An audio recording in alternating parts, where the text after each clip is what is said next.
Hemangioma intraósseo, atualmente chamado de malformação vascular intraóssea. Essas duas nomenclaturas são utilizadas ainda nos dias atuais. Essa lesão é rara e ela representa uma malformação venosa ou arteriovenosa. Geralmente, o hemangioma intraósseo, a malformação vascular intraóssea, é identificada em pacientes nas 3 primeiras décadas de vida, sendo mais comum no sexo feminino. E quando eu penso nos ossos gnáticos, essa lesão é 3 vezes mais comum em mandíbula em comparação com a maxila. Clinicamente, esse paciente com hemangioma intraósseo, ele é assintomático ou ele pode ter aumento de volume e queixa clínica de dor. Mobilidade dentária e sangramento a partir do sulco gengival também podem acontecer. E, às vezes, durante o exame físico desse paciente, eu consigo notar um ruído ou uma pulsação oriunda da lesão. E aí vem a questão importantíssima, o aspecto radiográfico.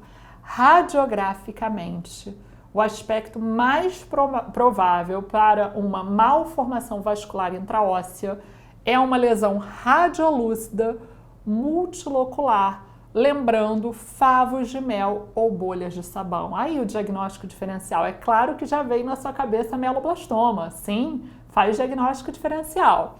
Eu posso também ver uma lesão radiolúcida mal definida ou até mesmo uma lesão radiolúcida bem definida, lembrando uma lesão cística. Olha que perigo! Você pensar que o paciente tem uma lesão cística quando ele tem uma lesão de origem vascular.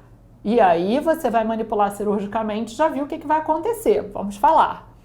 Lesões grandes podem causar expansão da cortical e, eventualmente, o aspecto de raios de sol, fazendo diagnóstico diferencial, principalmente com quem? Com osteosarcoma. E quando você desconfia de uma malformação vascular intraóssea, o ideal é que você use, que você lance mão de um exame complementar, tá? Como uma angiografia ou uma angiotomografia para você conseguir identificar a origem vascular dessa lesão.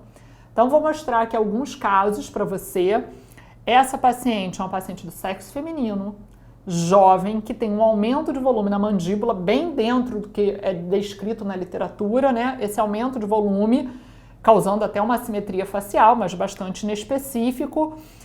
Aqui a gente consegue ver esse aumento no exame extraoral, no exame intraoral, uma discreta alteração, quase que imperceptível, tá, nessa região, e esse é o aspecto da imagem.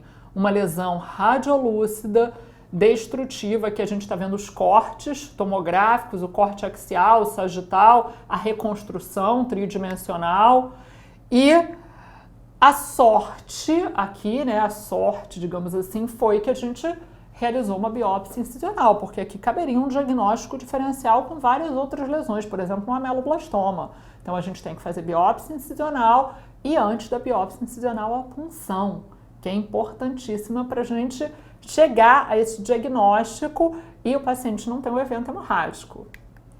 Aqui um caso mais recente de uma paciente do nosso curso de especialização que também é do sexo feminino e procurou ajuda. Ela foi encaminhada devido a esse aumento de volume na mandíbula, pegando a região anterior e a região esquerda da mandíbula. A gente consegue observar esse aumento no exame físico também intraoral. Inclusive, me chama a atenção que esse aumento ele tem uma coloração aqui que lembra um pouco a coloração purpúrea, arroxeada, mas eu poderia ver isso em outras lesões.